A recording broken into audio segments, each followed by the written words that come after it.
8 types of unfunny Trump jokes. Hey, it's Prince of Queens, and there's been a lot of recent talk about the next phase of the culture war from the YouTube skeptic community. A lot of people seem to think that the social justice warrior fourth wave intersectional feminist bigoteers are no longer really worth discussing, and I can understand the argument to be made for that. The SJWs are on the retreat, definitely, and very few of them are actually still trying the same bullshit that they were in 2015 and 2016. However, the people who were once raging social justice warriors have largely just shifted gears towards immature, repetitive, and ultimately predictable humor about Trump. That said, here's 8 common joke topics that I've seen come up a lot already. So when your friends post jokes or memes like this on Facebook and stuff, you can link them with this video to let them know it's tired and unfunny. And they'll hopefully feel momentary shame. Joke number 1 is anything having to do with pussy grabbing. Good lord, why do people still have to make jokes about this? Maybe it's not entirely jokes so much as just hyperbolic nonsense about our president being an accused rapist and other such, will somebody please think of the women's type nonsense, which is one of the shitty attitudes that led to him being elected in the first place. Joke number 2 is anything having to do with Russia and Putin, like the guy who trolled the CPAC convention with Russian flags that said Trump on them, thinking he was so incredibly clever, putting on a hokey accent and talking to that one journalist. Oh, it was kind of embarrassing. Now, granted, I'll give him some credit. It was actually a somewhat elaborately executed gag that he was able to get Republicans waving a Russian flag if it weren't for the fact that the premise of the joke about Trump being a Russian puppet is just embarrassingly stupid at this point. More so, I keep seeing creepy leftist memes and even this mural in New York City where they are depicting Trump and Putin as some sort of a gay couple, which is just weird and, dare I say it, a bit anti-gay. But, of course, a lot of the left has become quite vehemently anti-gay male in recent years, so that doesn't surprise me at all. Tired unfunny joke number 3 is body shaming. In particular, anything referring to him as the Orange Man or a big Cheeto or whatever. Good lord, do I really even need to elaborate on the stupidity of this one?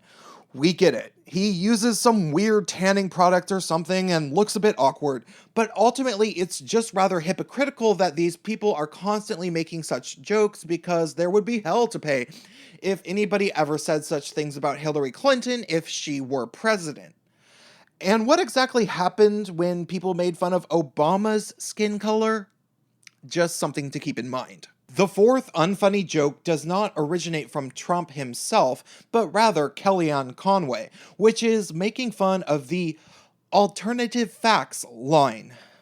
This line became a meme from humorless, smug leftists who will repeat any joke that shows up on their favorite regressive blog, but I doubt they even know what she was even referring to in relation to Sean Spicer's statements being true or false.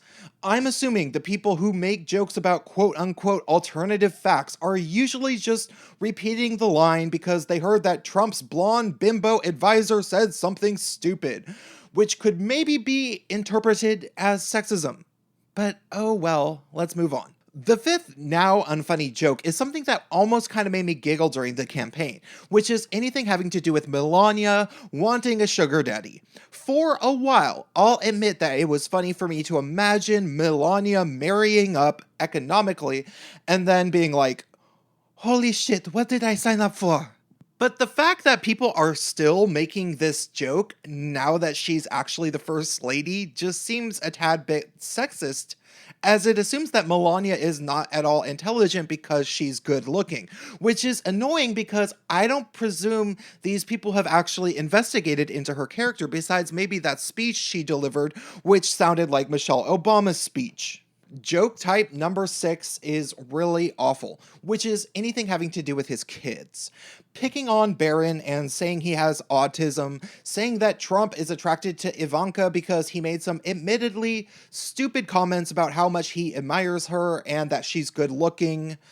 It's pretty tacky. Now, people are basically trying to say that Ivanka is going to have a romance with Justin Trudeau, which is rather bizarre, though I confess to being vaguely entertained by whatever might happen between Justin and Ivanka, because I guess they're gonna hang out and go see a play.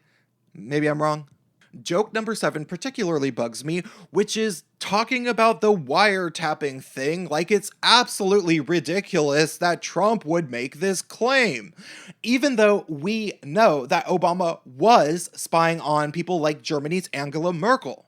Go ahead and watch Sargon's video about the Vault 7 leaks, which I will link in this video's description if you want to have an idea for the type of spying Obama really did do. It's not outlandish that Trump would suspect this type of thing to happen to him, even if this ends up being untrue. The 8th and final stupid joke that people should stop making is anything about Trump's hair. Seriously, guys?